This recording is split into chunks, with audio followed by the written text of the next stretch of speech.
नमस्कार साथियों, भारतीय राज्य व्यवस्था की इस महत्वपूर्ण कक्षा में आपका स्वागत है। आज का हमारा विषय है मौलिक कर्तव्य यानी कि फंडामेंटल ड्यूटीज। ये एक ऐसा टॉपिक है जो आपके प्रीलिम्स और मेंस दोनों ही परीक्षाओं के लिए बहुत ज्यादा जरूरी है। आज की इस चर्चा को हम इन 6 भागों में देखेंगे ताकि आपको इस विषय की पूरी और परीक्षा के नजरिए से एक मजबूत समझ मिल सके। हम शुरुआत करेंगे इसके परिचय और इतिहास से, फिर स्वर्ण सिंह समिति के बारे में जानेंगे, सभी 11 कर्तव्यों को समझेंगे, उनकी प्रकृति पर बात करेंगे और अंत में कुछ आलोचनाओं और एक फटाफट रिवीजन के साथ इसे समाप्त करेंगे। चलिए तो फिर शुरू करते हैं हमारे पहले भाग से, जो है मौलिक कर्तव्यों का परिचय और उनका ऐतिहासिक संदर्भ। अच्छा, अब इस बात पर खास ध्यान दीजिए। ये जो एक लाइन आप देख रहे हैं ना, ये अपने आप में एक सीधा एमसीक्यू का प्रश्न है जो कई परीक्षाओं में पूछा जा चुका है। याद रखिएगा, जब हमारा संविधान 26 जनवरी 1950 को लागू हुआ था तो उस मूल संविधान में मौलिक कर्तव्यों का कोई जिक्र नहीं था। इन्हें बाद में जोड़ा गया है। ये पॉइंट प्रीलिम्स में कई बार आ चुका है, तो इसे बिल्कुल अच्छे से याद कर लीजिए। तो सवाल उठता है कि इन्हें कब और क्यों जोड़ा गया। तो देखिए, 1975 से 1977 के बीच जब देश में आंतरिक आपातकाल लगा था, उस समय महसूस किया गया कि नागरिकों को सिर्फ अपने अधिकारों के बारे में ही नहीं बल्कि अपने कर्तव्यों के बारे में भी पता होना चाहिए।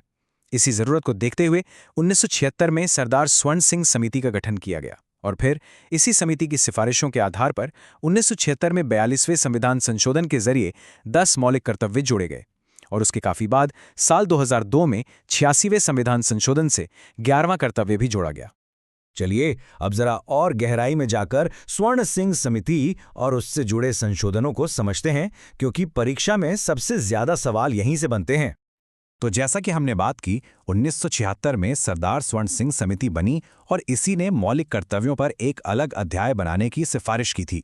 एक दिलचस्प बात यह है कि समिति ने तो सिर्फ 8 कर्तव्यों का सुझाव दिया था, लेकिन सरकार ने 10 कर्तव्यों को शामिल किया। अब सबसे जरूरी बात जो आपको याद रखनी है, 42वें संशोधन, जिसे मिनी संविधान भी कहते हैं, के द्वारा संविधान में एक नया भाग 4A और एक नया अनुच्छेद 51A जोड़ा गया, जिसमें ये 10 कर्तव्य रखे गए और बाद में 86वें संशोधन 2002 के द्वारा 11वां कर्तव्य जोड़ा गया। ये 4 चीजें, भाग 4A, अनुच्छेद 51A, 42वां संशोधन और 86वां संशोधन, ये सीधे सीधे प्रश्न हैं, तो इन्हें अच्छे से दिमाग में बिठा लीजिए। चलिए अब आते हैं हमारे लेक्चर के सबसे मुख्य हिस्से पर, जहां हम एक एक करके सभी 11 मौलिक कर्तव्यों को विस्तार से समझेंगे। पहला कर्तव्य है संविधान का पालन करना और उसके आदर्शों, संस्थाओं, राष्ट्रध्वज और राष्ट्रगान का आदर करना। दूसरा, स्वतंत्रता के लिए हमारे राष्ट्रीय आंदोलन को प्रेरित करने वाले उच्च आदर्शों को हृदय में संजोए रखना। तीसरा, भारत की संप्रभुता, एकता और अखंडता की रक्षा करना। चौथा, देश की रक्षा करना और आह्वान किए जाने पर राष्ट्र की सेवा करना। और पांचवां, भारत के सभी लोगों में समरसता और समान भाईचारे की भावना का निर्माण करना और ऐसी प्रथाओं का त्याग करना जो स्त्रियों के सम्मान के विरुद्ध हों। परीक्षाओं में संप्रभुता, एकता और अखंडता या स्त्रियों के सम्मान जैसे कीवर्ड से सवाल बन जाते हैं, तो इन पर ध्यान दीजिएगा। अब आगे बढ़ते हैं। छठा कर्तव्य है हमारी सामासिक संस्कृति यानी कंपोजिट कल्चर की गौरवशाली परंपरा का महत्व समझना। सातवां, प्राकृतिक पर्यावरण की, जिसके अंतर्गत वन, झील, नदी और वन्य जीव हैं, रक्षा करना। आठवां, वैज्ञानिक दृष्टिकोण, मानववाद और ज्ञानार्जन तथा सुधार की भावना का विकास करना।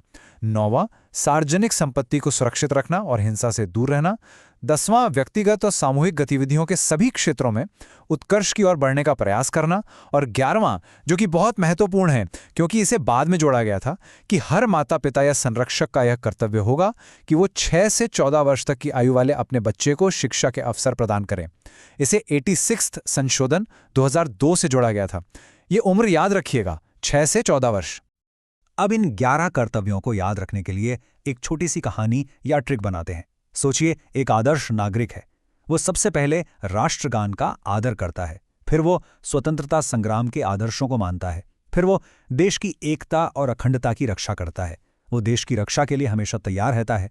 वो सभी में भाईचारा बढ़ाता है और महिलाओं का सम्मान करता है। वो देश की संस्कृति को बचाता है। वो पर्यावरण की भी रक्षा करता है। उसकी सोच वैज्ञानिक होती है। वो सार्वजनिक संपत्ति को नुकसान नहीं पहुंचाता। वो हमेशा उत्कृष्ट बनने की कोशिश करता है और अंत में वो अपने बच्चों को शिक्षा देता है। अगर आप इस कहानी को याद रखेंगे तो आपको सभी कर्तव्य आसानी से याद हो जाएंगे। ठीक है, तो अब हम बात करते हैं इन कर्तव्यों की प्रकृति, इनके महत्व और सबसे जरूरी इनकी प्रवर्तनीयता यानी एनफोर्सेबिलिटी के बारे में। ये सेक्शन मेंस में उत्तर लिखने के लिए बहुत महत्वपूर्ण है। हमारे मौलिक कर्तव्य नैतिक और नागरिक दोनों प्रकृति के हैं। जैसे स्वतंत्रता संग्राम के आदर्शों को मानना एक नैतिक कर्तव्य है, वहीं संविधान और राष्ट्रध्वज का सम्मान करना एक नागरिक कर्तव्य है। एक और बहुत जरूरी बात यह है कि ये कर्तव्य सिर्फ भारतीय नागरिकों पर लागू होते हैं, विदेशियों पर नहीं। ये इस पूरे टॉपिक का सबसे ज्यादा महत्वपूर्ण बिंदु है। मौलिक कर्तव्य गैर न्यायोचित यानी नॉन जस्टिसेबल हैं। इसका सीधा सा मतलब ये है कि अगर कोई नागरिक इन कर्तव्यों का पालन नहीं करता तो आप उसे अदालत में नहीं ले जा सकते और न ही अदालत उसे इसके लिए कोई सजा दे सकती है। संविधान में इन्हें सीधे लागू करवाने का कोई प्रावधान नहीं है। ये इस मामले में बिल्कुल राज्य के नीति निदेशक तत्वों की तरह हैं। तो अगर इन्हें लागू नहीं किया जा सकता तो फिर इनका महत्व क्या है? तो देखिए, पहला, ये नागरिकों को उनके दायित्वों की याद दिलाते हैं। दूसरा, ये राष्ट्र विरोधी और समाज विरोधी गतिविधियों के खिलाफ एक चेतावनी का काम करते हैं। तीसरा, ये अदालतों को किसी कानून की संवैधानिकता की जांच करने में मदद करते हैं। और चौथा और सबसे महत्वपूर्ण, संसद कानून बनाकर उन्हें लागू कर सकती है। और ये बात बहुत ही अच्छे से वर्मा समिति की रिपोर्ट से समझ आती है।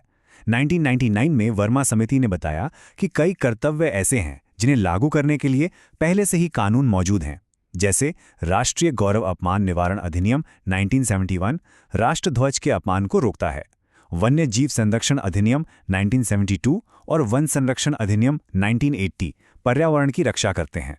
तो भले ही कर्तव्य सीधे तौर पर गैर न्यायोचित हैं, लेकिन उनसे जुड़ी कई बातें पहले से मौजूद कानूनों के दायरे में आती हैं।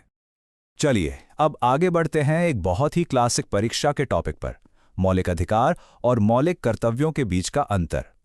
आइए इस टेबल को ध्यान से देखते हैं। मौलिक अधिकार संविधान के भाग 3 में है, जबकि कर्तव्य भाग 4A में है। अधिकारों की प्रेरणा अमेरिका के संविधान से ली गई है, जबकि कर्तव्यों की प्रेरणा पूर्व सोवियत संघ USSR से। सबसे बड़ा अंतर यह है कि अधिकार न्यायोचित हैं, यानी उन्हें अदालत द्वारा लागू कराया जा सकता है, जबकि कर्तव्य गैर न्यायोचित हैं। अधिकार मुख्य रूप से राजनीतिक और सामाजिक प्रकृति के हैं, जबकि कर्तव्यों में आर्थिक पहलू भी शामिल हैं। अब हम अपनी चर्चा के अंतिम भाग में हैं, जहां हम मौलिक कर्तव्यों की कुछ आलोचनाओं पर नजर डालेंगे और फिर एक तेजी से रिवीजन करेंगे। मौलिक कर्तव्यों की कुछ आलोचनाएं भी की जाती हैं जो आपके मेंस के उत्तर के लिए महत्वपूर्ण हैं। पहली, ये सूची अधूरी मानी जाती है। इसमें वोट डालना या टैक्स देना जैसे महत्वपूर्ण कर्तव्य शामिल नहीं हैं। दूसरी, कुछ कर्तव्य बहुत अस्पष्ट हैं। उच्च आदर्शों या सामाजिक संस्कृति का ठीक ठीक क्या मतलब है। तीसरी, जैसा हमने चर्चा की, ये गैर प्रवर्तनीय हैं, जिससे कुछ आलोचक इसे केवल एक आचार संहिता कहते हैं। और चौथी, इन्हें संविधान के भाग 4A में रखा गया है, जिससे ये भाग 3 के अधिकारों की तुलना में कम महत्वपूर्ण लगते हैं। इस पूरे चर्चा के अंत में मैं आपके लिए एक सवाल छोड़कर जा रहा हूं, जिस पर आप जरूर सोचिएगा। क्या आज के समय की जरूरतों को देखते हुए मौलिक कर्तव्यों को कानूनी रूप से अनिवार्य बना देना चाहिए? इसके पक्ष और विपक्ष में क्या तर्क हो सकते हैं? चलिए अब परीक्षा के लिए सबसे महत्वपूर्ण पॉइंट्स का एक फटाफट रिवीजन करते हैं। भाग कौन सा है? भाग 4A। अनुच्छेद 51A। समिति कौन सी थी? स्वर्ण सिंह समिति। 10 कर्तव्य किस संशोधन से जोड़े गए? 42वां संशोधन 1976 से। 11वां कर्तव्य 86वें संशोधन 2002 से। कुल कितने कर्तव्य हैं? 11। और इनकी प्रकृति कैसी है? गैर न्यायोचित। अगर आपको ये पॉइंट्स याद हैं तो आप निश्चित रूप से अच्छा स्कोर करेंगे। आज के लिए बस इतना ही। धन्यवाद।